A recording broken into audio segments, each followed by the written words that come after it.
See you tomorrow. Oh, wait. Yes?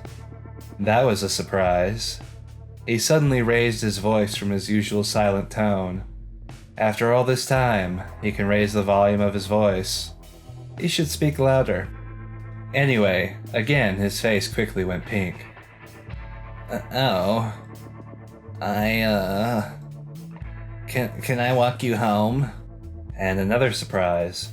I wasn't expecting that, not at all, considering we're still so awkward around each other. But I take the bus home, and you have to take a bus too, on your way back to the subway. That would be such a hassle. Then at least let me, walk you, to the bus stop. Ray sounded a bit persistent, but not to the extent of annoying like Akira does. Would that be alright? I mean, it's rush hour now. Yeah, it's okay. Whoa, quick response. I'll probably get worried if I don't. I mean, yeah. I just want to see you off safely, that's all. We were walking rather slowly as the crowd begins to fill the streets. Both Ray and I are not uttering a word, making us look like strangers.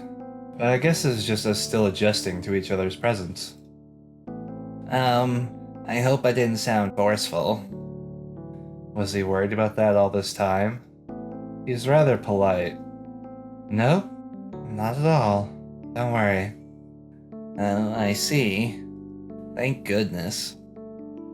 He sighed out of relief and his lips formed a little curve, also known as a smile or perhaps even a smirk. I thought that was pretty. The next moments we spent in silence as we were gradually getting nearer the bus stop, although the atmosphere between us somehow got lighter. When we were finally at the stop, I turned to Ray to thank him.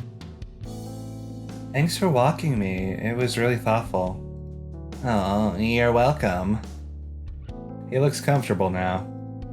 However, his tender face suddenly faded into a serious one. Oh, we're gonna get cereal, folks. But I admit that I have an ulterior motive. I mean, not that ulterior motive, but yeah. 'Cause, you know, I have feelings for you, and, but I didn't just want to walk you 'cause I want to, like, impress you or something, but I really do care about you, so... I stared at him in astonishment, and then I suddenly snickered. He looked at me with confused eyes, and then his face was filled with anxiety. Did I say something funny? Oh, no, I'm sorry, you didn't. Sorry, that was rude, but I thought you should organize your thoughts first before saying them out loud. I love you, Mason.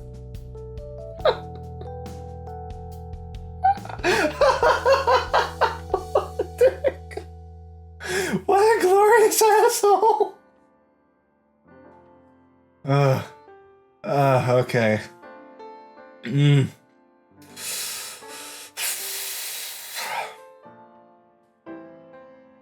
Ray's face turned pink from embarrassment, but I was honestly amused by him.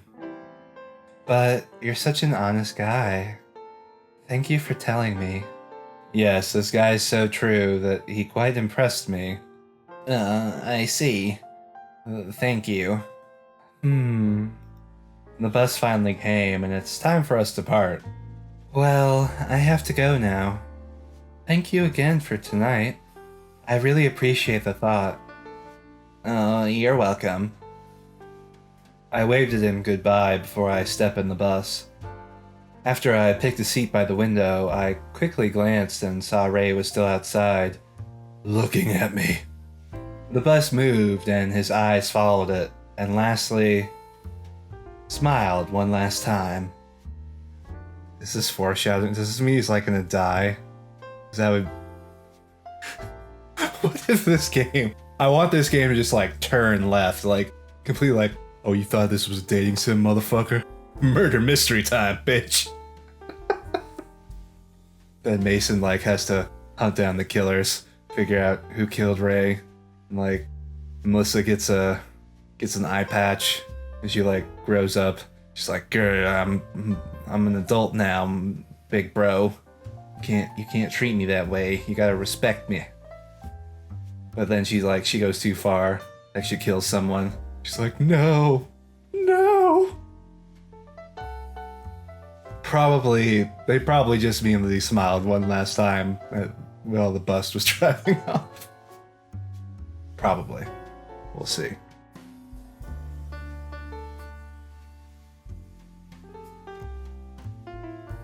I'm home. It took me about almost an hour to get home due to rush hour, but good thing the lights are still on. I spotted David by the baby grand piano and he quickly noticed me. He must have been playing it before I arrived. Welcome home. Still awake, I see. Don't you have work tomorrow? Tomorrow's my day off. David's main work is as an orchestra conductor. Whenever he's at home, it's basically his vacation time as well. For the meantime, he voluntarily works at a nearby music school as a substitute conductor/instructor, and he's popular with the ladies. In return for his hard work, they always give him little somethings like homemade snacks and handmade clothing. I see. What time did Melissa arrive? Just a few minutes ago. Have you had dinner already? Just some light snacks from a cafe. David quickly frowned, and I bet he'll do what it takes to make me eat. Don't worry, I'm not really hungry. I'm barely full. You're getting thinner, Mason. You should eat properly, even though you're busy with work. I know. I'm sorry. Please let me pass for tonight. I'm beat. David stared for a few seconds before finally sighing. Be sure not to stay up too late. Thanks, Dave. Good night. Good night.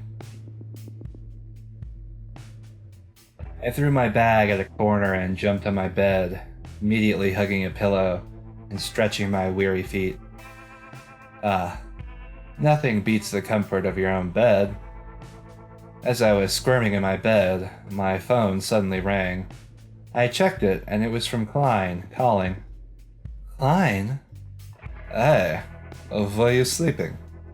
Nah, I just got home. Why with the call, though? Well, I wasn't able to visit the studio today. I heard Akira caused a little stir. I apologize for his behavior. It's fine. Besides, I'm used to it already. I see. There was a short moment of silence before Klein spoke again. When he's like this, he's about to ask for something. Are you free tomorrow morning? I need to talk to you. Oh, just the two of us? Okay, that was an awkward question, but because there's still tension between the two of us, you get what I mean. I am trying not to make it grow bigger than it already is. Yeah, just the two of us, in my office. It will be hard to talk with a lot of people around us. Oh, okay. That is an interesting set of choices. Set a condition, agree, decline. Well, I don't want to decline because I do want to find out, what's going on. Agree. I mean, I guess, like, what Mason is afraid of is, like, things getting out of control. Maybe they get hot and heavy when it's not a good idea. Or maybe they'll say things they don't really mean because they're upset. So if you set a condition, does that mean, like, Kim's gonna be there too? Let's see. However, we can't just let this go on forever, avoiding each other every single time. I mean, we're working in the same industry for fuck's sake, and meeting each other is going to be inevitable. So I guess I'll be brave enough to face him.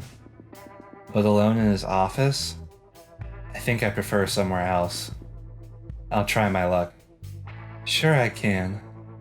But, can we talk somewhere else? Where do you prefer? Quick response, as expected of Klein. Somewhere near the cafe, maybe? The one which plays the jazz music, yeah? You have a good memory. Yeah, that one. Of course I wouldn't forget it. We always went there. I'm sorry. It's okay. There he goes again, reliving the past. Silence was our only response for the succeeding seconds. Anyway, I'll text you the details later. Got it. Good night. And sorry again. It's fine, really. Good night to you too. I hang up and place my phone on the table. I plugged in the charger shortly. I should probably take a night bath while I wait for Klein's message. Holy fuck. I have never been more curious about what's going on between those two. I mean, obviously it has something to do with their relationship. My initial theory of maybe they killed someone together. It doesn't, I don't think that's gonna pan out. Probably infidelity. Probably. But maybe not. Game could throw us a curveball there. I checked the phone after taking a bath, and Klein's message was already in. It said 7:30 a.m. at the cafe. I replied back saying, got it, and then turned my phone off to let it charge. 7:30, huh? Quite early.